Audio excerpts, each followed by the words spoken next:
Hi everyone, I'm Heather Wen, and this video is going to be a little bit different. It's actually going to be more of an introduction to me and a little bit of a background, which I didn't put out really early on because I already had a really nice video on my YouTube channel that explains that, and there's stuff on my website. But I realized as I went that there might be some things that you don't know about me. Some people will know from the energy medicine or woo-woo video. They may know it from hearing me talk a little bit, but I wanted to give you a little bit of background as to who I am and why I do what I do and why I'm so passionate about what I do.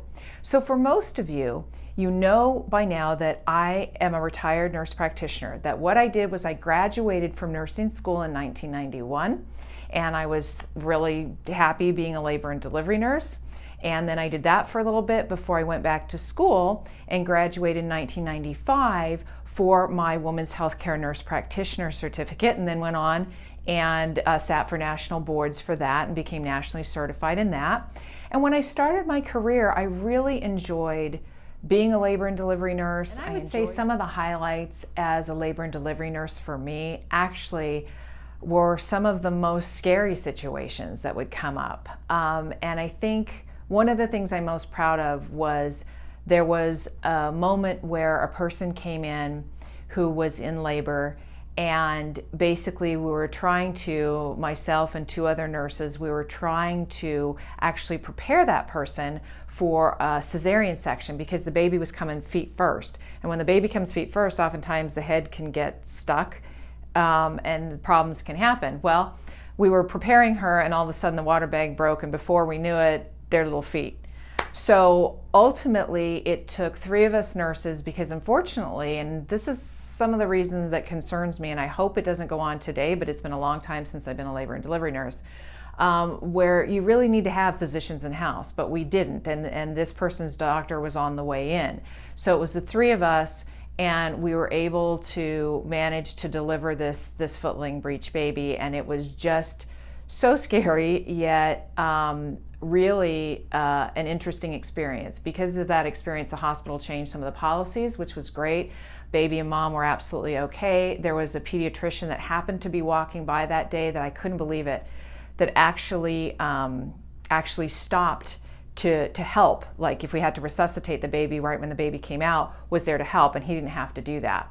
And he did, and he actually wrote a letter of commendation to for us to, through, you know, talking about these three nurses that actually, I'm gonna get chills, that these three nurses that actually brought back for him the reason why he went into medicine to begin with, watching us do that delivery. So it was just an amazing experience, an experience that I hope no one ever has to have. But between that and then now the wonderful experience I had with getting the opportunity to build a clinic, which I'll talk about next. But there were things that I saw as a labor and delivery nurse and things that I saw even as a women's healthcare nurse practitioner that I didn't really like about how, not about Western medicine, because I really enjoy Western medicine, but just about how things were structured back then and even sometimes to today. And the things that bothered me were I was noticing that a lot of the clinics and things that I was working at were, you would actually triple book people in a slot. So let's say it's 9 o'clock in the morning. You'd have 3 people booked in your 9 o'clock slot, whether they were new patients or return patients, it didn't matter. Because what you were hoping to achieve as a business, or the businesses were hoping to achieve, was to have people show up, because people will cancel or they won't show up. We're called no-shows. And they were trying to accomplish that. But what do you think happens when everybody shows up? When everybody shows up, then you've got 3 people, you've got a few minutes in the room with each patient, which doesn't allow you a really good amount of time or quality time to spend with your patient. And then sometimes, you know, people were waiting 5 hours just to see me, and then I only have, 10 minutes in the room with you. And I didn't like that. So shortly after I graduated, I was fortunate enough to see an ad in the paper for a hospital that they wanted to hire their first nurse practitioner because they were building this specially state-funded clinic. And so I I actually contacted my old boss from the labor and delivery unit, and I asked her, if she could be a reference, and she said, look, I'm hiring for this position, so get down here. So I sat in front of a room when I was in my early 20s. I sat in front of a room of people interviewing me, including the medical director, the physicians, the nurses, everybody who would be hiring me. And I said to them, I'm really not satisfied or happy with what I'm seeing out there in Western healthcare. And this particular clinic, you can bill for things like teaching with nutrition and all sorts of things. And this population I was working with, I dedicated my career to low-income women. And so that being the case, I put up a little article on that. And it was such a delight when I interviewed for this position that they looked at me and said, you know what? We don't know what we're doing. We don't know how to run this kind of thing. We're going to let you run it, but just pay for yourself. Make money, pay for yourself. And I had a different idea. And my idea was, and I'm so glad that I see other offices do that, was to have something valuable, especially this particular population. I was mostly working with domestic violence cases, drug abuse cases, things like this. They required extra time. So I would book an extra time and we could bill for that. Now it wasn't much, but we were able to bill for that. Long story short with that is that we were able to do a single booking thing, and we made some really strict rules. Long story short, that we were able to achieve an 80 to 100% single booking show up rate in a population that typically doesn't like to come to their appointments.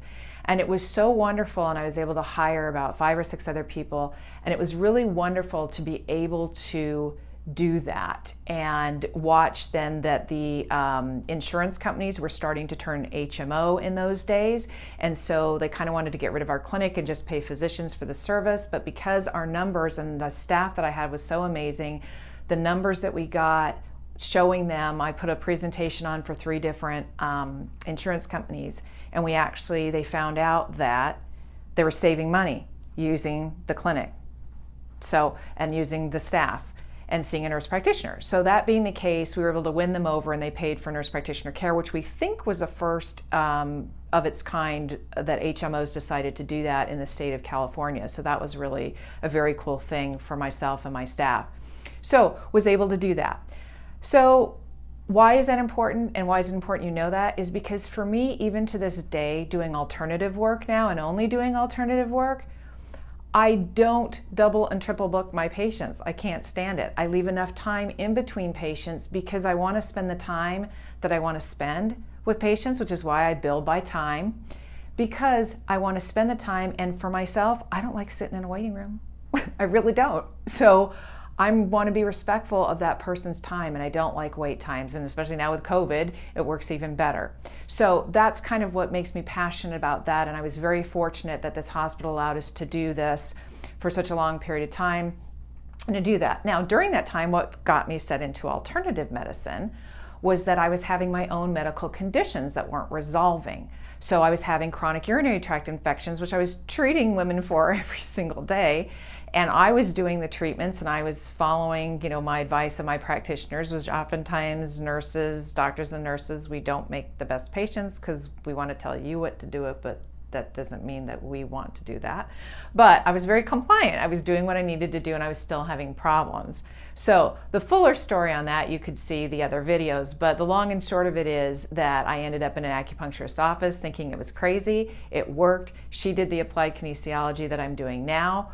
It took me taking the layperson's version of how to do it to actually practice on people, because I still didn't believe it, for about 10 years before I actually decided, and my friends encouraged me to go get training for it, official training for it, because they said, how you're seeing results on people, how long do you want to wait? How long does it take to prove this to you? Because it's been 10 years now.